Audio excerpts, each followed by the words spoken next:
Bonjour à tous, en fait c'est une première pour moi sur YouTube et voilà ce que je vous propose. Je vais vous amener dans les années 80, une décennie qui a su marquer tout le monde au niveau des films issus de cette période. Le concept de ma vidéo, c'est de prendre un film de cette décennie et de l'analyser. Attention, je ne vais pas forcément prendre des films qui sont tous bons, mais le but est de parler de cinéma et de même pouvoir vous donner peut-être envie de les voir. Allez, on décrase son cerveau et on remonte dans le passé. Pour le film d'aujourd'hui, on va le situer.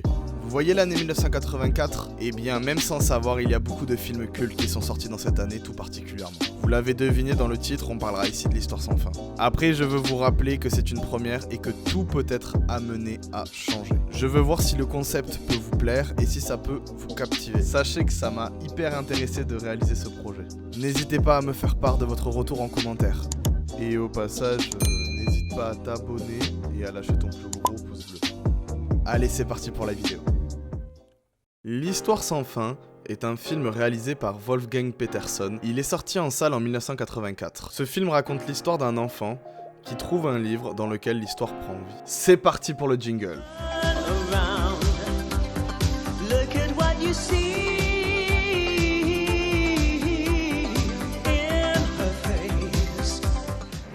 Quel est le secret de ce livre enchanté?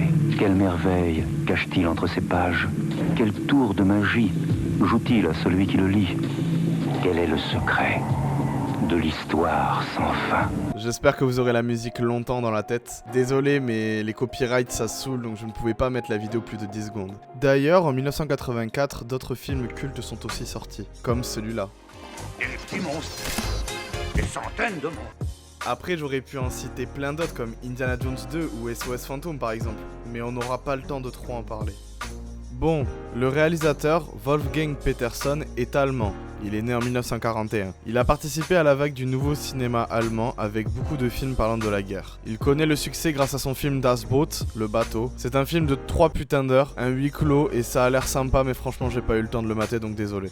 Ensuite, L'Histoire sans fin est son seul film qui sortira de ces thématiques assez strictes et tristes. Je n'ai pas eu énormément de documentation sur ce grand monsieur, donc on fera sans, je suis désolé. Maintenant, on va survoler l'histoire pour ceux qui ont jamais vu le film de leur vie. Le personnage principal s'appelle Bastien, et donc rien que pour ça, ce film a une affinité avec moi. Car putain de merde, il a le même prénom que moi et ça c'est rare. Donc il va se lever tranquillement et prendre son petit déj. Petit déjeuner qui nous indiquera que sa mère est morte. Bref. Ensuite il va en cours et il se fait victimiser par des gens qui viennent du 13. Et d'ailleurs cette scène est abusée tellement elle est absurde. Donc je vous la laisse. Et regardez les mecs, v'là du con. Alors du con, t'as du fric pour nous aujourd'hui?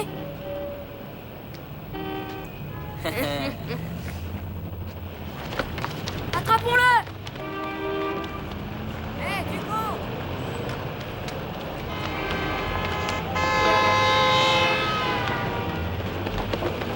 Tu pourras pas t'échapper, patate!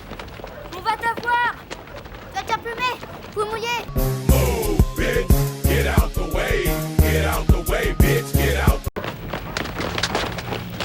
Hé, où t'as mis ton pognon?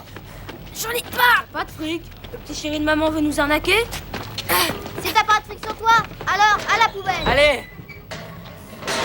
Ah non! Hey, travail! On tire. Peut-être notre petite poule mouillée va nous... À savoir que la VF rend le film extrêmement médiocre. Ensuite, pour échapper au cassos, il se barre dans une librairie et il rencontre un vieux libraire chelou. Et il récupère un livre et s'en va. Enfin, il vole un livre et s'en va. Ensuite, il arrive en cours, en retard, comme absolument tous les Bastiens.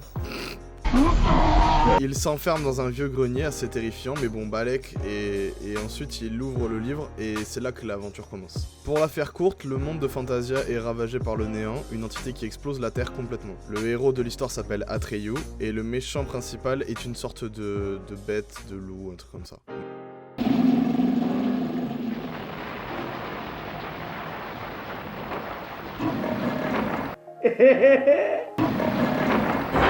Ah, c'est une très bonne idée!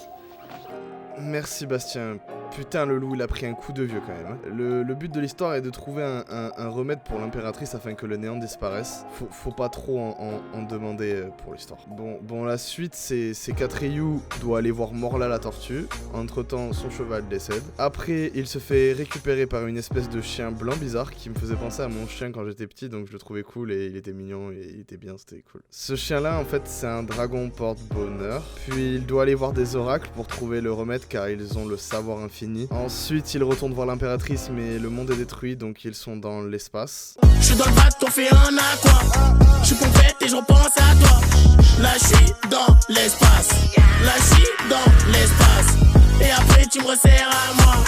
Et après, je te resserre à toi.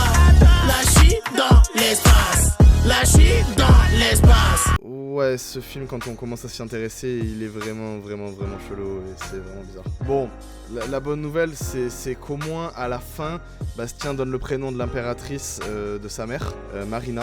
Donc oui, parce qu'en fait, je vous l'ai pas dit, le remède contre le néant, c'est de renommer l'impératrice. Voilà, faut pas non plus en demander énormément. Mais la scène qui me fait le plus plaisir, c'est qu'à la fin, Bastien, du coup, il démonte les bolosses qui se sont foutus de lui au début. Et ça, c'est une bonne moralité pour la fin. Est-ce que ce film est mauvais? Je dirais non, car c'est un film de mon enfance. Après, en essayant d'être objectif, j'aurais tendance à dire que déjà le film souffre d'un vieillissement assez conséquent. On va pas se mentir. Ça reste un très bon film pour enfants. Ce qui est intéressant, c'est cette approche par rapport au livre dans le film. Ça initie les enfants à construire leur imagination, et ça, c'est vraiment un très bon point. Après, est-ce qu'en 2020, je vous conseillerais de voir ce film? Je ne pense pas. Mais si vous avez envie de le voir, essayez de le voir en version originale, parce que ça n'a rien à voir. Par contre, vraiment, ne regardez jamais le 2, parce que c'est de la pure merde. Bon allez, c'était Bébel, à la prochaine.